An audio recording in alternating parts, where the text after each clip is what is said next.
Hello friends, welcome to time study. Channel को subscribe करें, दोस्तों के साथ शेयर करें और वीडियो पसंद आए तो ज़रूर लाइक करें।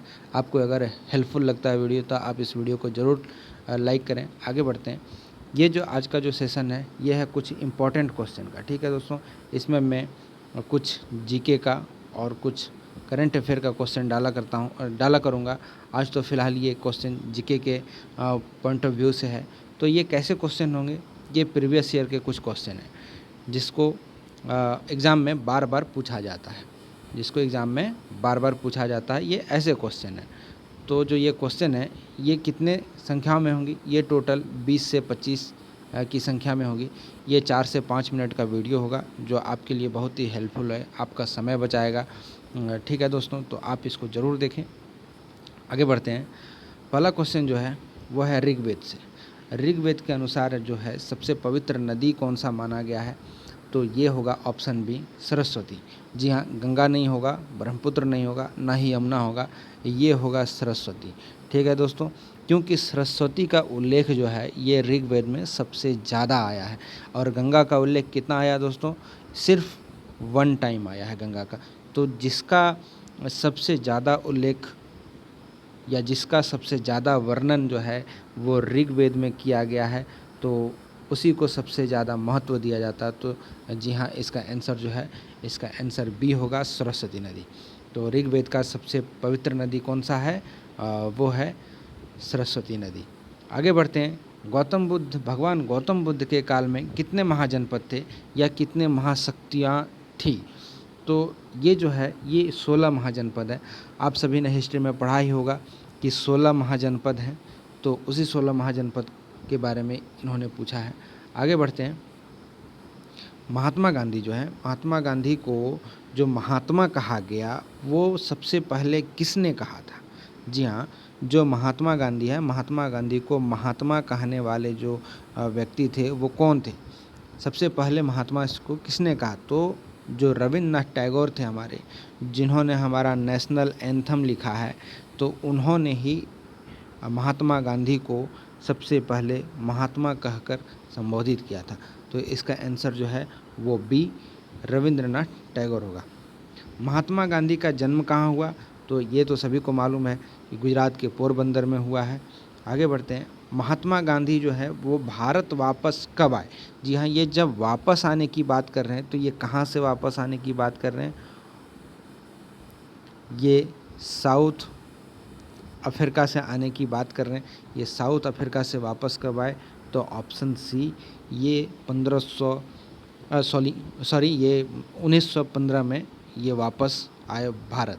ठीक है दोस्तों, और ये साउथ अफ्रीका में क्यों गए थे? क्योंकि वहाँ एक इनके द्वारा एक कहा जाए तो केस स्टडी या केस को सॉल्व करने के लिए वहाँ पर बुलाया गया था, जिसके कारण वहाँ पे मतलब इनके साथ बहुत सारा प्रताड़ित व्यवहार किया गया, इनको काला कहा गया और बहुत सारे कुछ हुए, जिसके कारण एक ये आंदोलनकारी बने। ये तो स्वभाव से मतलब बहुत ही शांत थे, लेकिन जब चीज़ें बदलती है तो बहुत सारे मंजर भी बदलते हैं।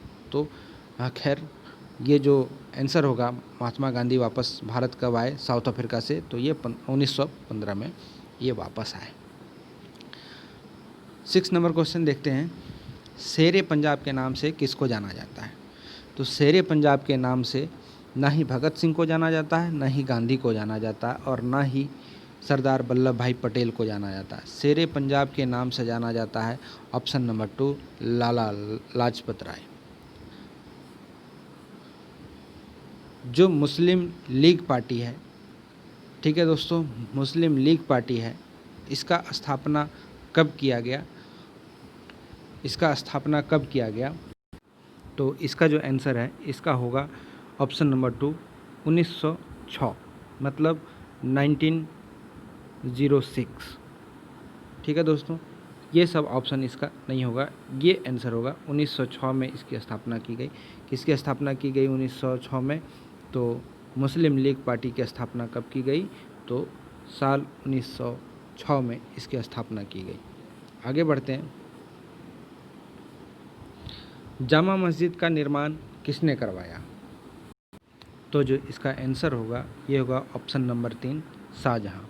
सॉरी, ये जो इसका आंसर है इसका होगा आंसर नंबर 3 शाहजहाँ। जामा मस्जिद का निर्माण किसने करवाया?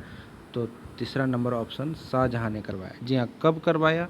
तो ये 1660 से लेकर 1665 इस ईयर तक करवाया। ठीक है दोस्तों, आगे बढ़ते हैं। ये जो है गांधी इरविन समझौता, 9th नंबर क्वेश्चन जो है हमारा, गांधी इरविन समझौता कब हुआ? तो ये 1931 में गांधी इरविन समझौता हुआ। पृथ्वीराज चौहान और मोहम्मद गोरी के बीच हुए प्रथम युद्ध को किस नाम से जाना जाता है? तो इसको किस नाम से जाना जाता है? इसको जो है ये 3 नंबर ऑप्शन तराइन का युद्ध, इसी के नाम से जानता है।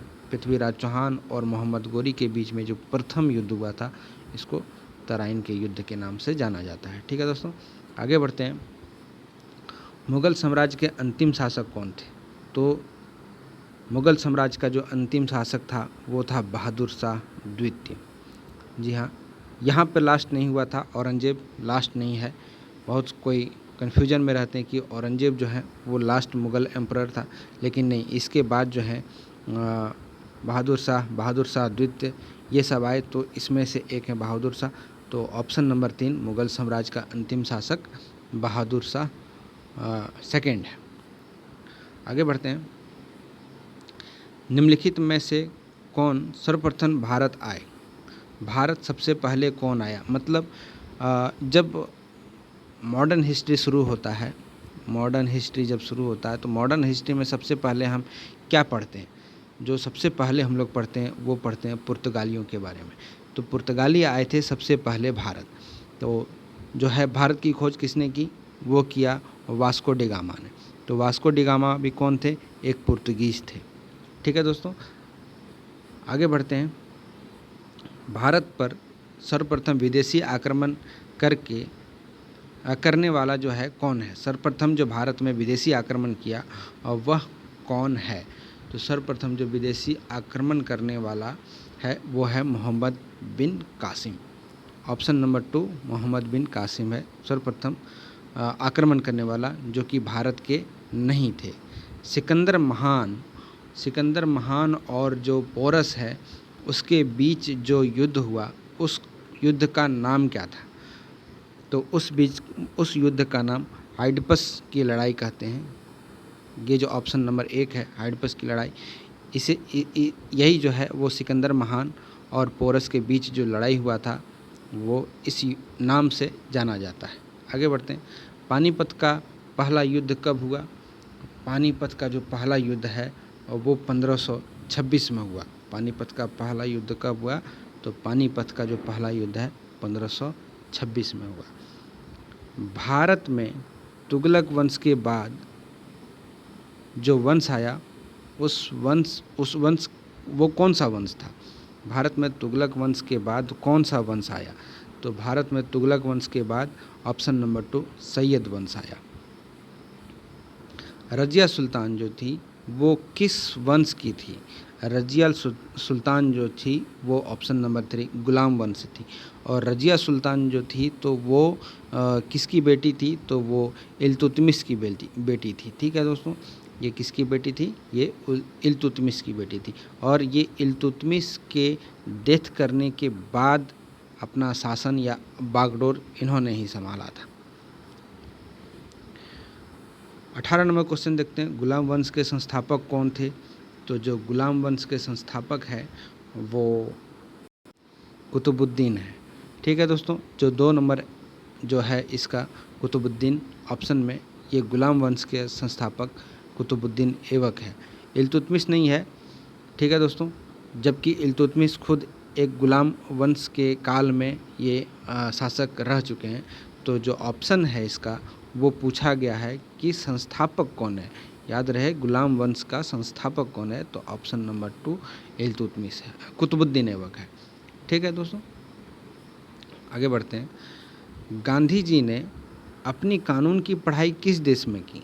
याद रखिए कि ये कानून की पढ़ाई के लिए बोला जा रहा है। ठीक है, तो कानून की पढ़ाई इसने इंग्लैंड में की है। जी हाँ, यूके में इसने की है। आगे बढ़ते हैं। जो शासक बिंदुसार थे वो किस वंश के थे?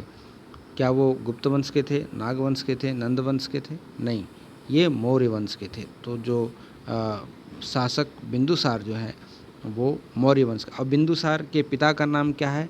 तो बिंदुसार के पिता का नाम जो है वो है चंद्रगुप्त मौर्य। तो जो बिंदुसार के जो पिता हैं उसका नाम है चंद्रगुप्त मौर्य। और बिंदुसार के ही बेटे हैं राजा, मतलब किंग अशोक। तो जो अशोक है, हमारा सम्राट अशोक, वो बिंदुसार के ही पुत्र हैं। तो आज का तो सेशन इतना ही था। यदि आप इस क्वेश्चन का पीडीएफ चाहते हैं या इस वीडियो का पीडीएफ चाहते हैं तो आप इस टेलीग्राम को ज्वाइन करें और इस पीडीएफ को डाउनलोड कर सकते हैं। वीडियो में बने रहने के लिए धन्यवाद। Thank you for listening. God bless you.